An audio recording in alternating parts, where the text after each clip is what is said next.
শারীরিক অবস্থা খুবই খারাপ। আপনারা যদি দলের জানেন এই দলকে ভালোবেসে সেজন্য আমরা তাকে পরমানে দিয়েছি।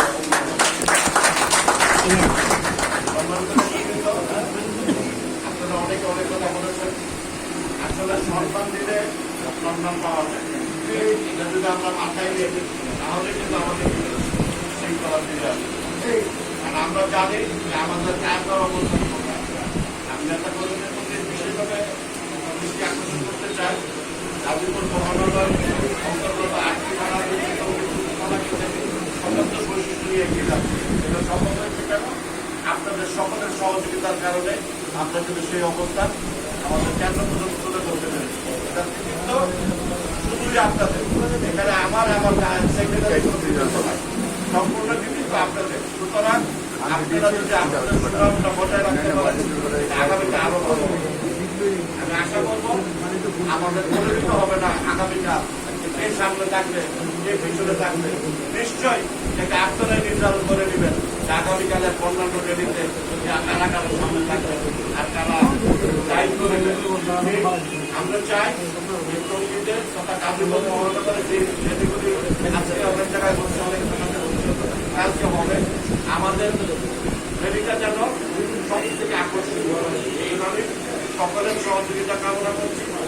আমাদের ব্যানার থাকবে, যেটা আমাদের কাছে সামাজিক বলেছেন, একটি ব্যানার থাকবে, ব্যানারের আগে মহিলারা থাকবে, তারপরে কৃষক দলের কিছু ভাই তারা বিভিন্ন সাজে আসবে কালকে তারা থাকবে, তারপরে আপনাদের ব্যান্ড পার্টির নেতৃত্ব আমরা সকলেই থাকবে।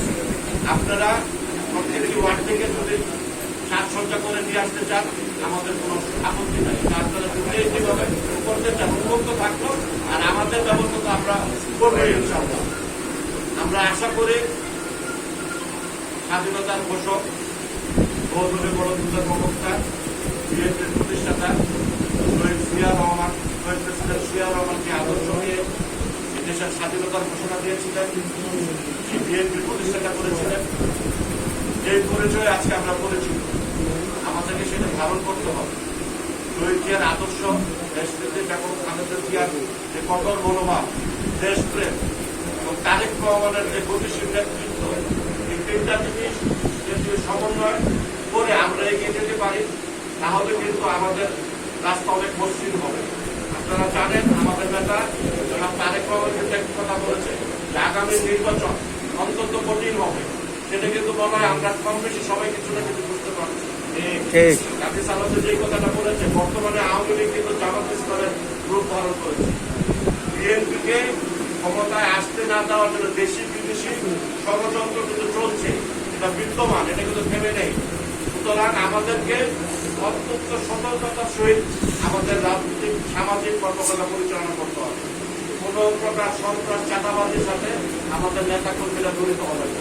আমি আজকে বিশেষভাবে আপনাদেরকে অনুরোধ করছি, যদি কারো তথ্য প্রমাণ আমরা পাই যে কোনো সন্ত্রাস চাঁদাবাজি অবৈধ অনৈতিক কাজের সাথে জড়িত আছেন, তার সম্পৃক্ততা পাওয়া যায়, আমরা এই দায়ভার আমি আমার সাধারণ সম্পাদক সহ আমার দল এই দায়ভার নিবে না। তার বিরুদ্ধে সাংগঠনিক ব্যবস্থা নিব। ঠিক। এবং কোন অপপ্রচার থেকে আপনারা বিরত থাকবেন। সঠিক কাজ করেন, সঠিক কাজ যদি করেন, ন্যায় নীতির ভিতরে থাকেন, ইনশাআল্লাহ জয় আমাদের সুনিশ্চিত।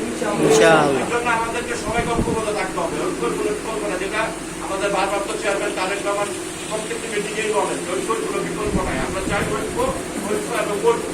সুতরাং এই আপনারা বজায় রাখবেন।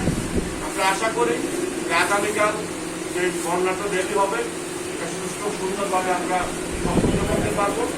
আমরা সকলের কথা, প্রত্যেকটি ওয়ার্ডের কথা বিবেচনা করে আমরা মাঝামাঝি রেলগেট সোনালী রোড এটাই আগামীকাল 3টার মধ্যে আপনারা সকলের উপস্থিত হয়ে যাবেন।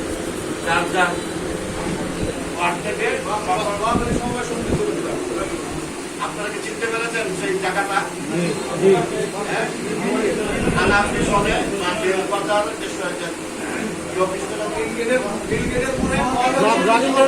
এই অফিসের যে রোডটা